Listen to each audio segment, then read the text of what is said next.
ഞാൻ വിചാരിച്ചു ഇത്ര വലിയ പെട്ടി ഞാൻ ഓർഡർ ചെയ്തിട്ടുണ്ടല്ലോ.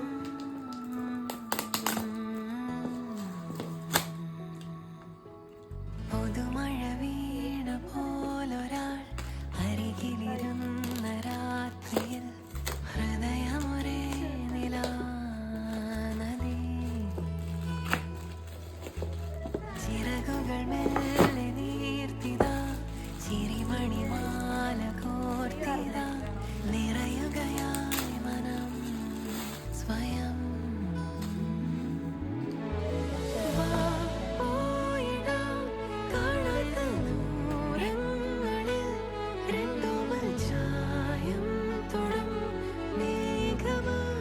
എന്റെ ബർത്ത്ഡേ കിട്ടി.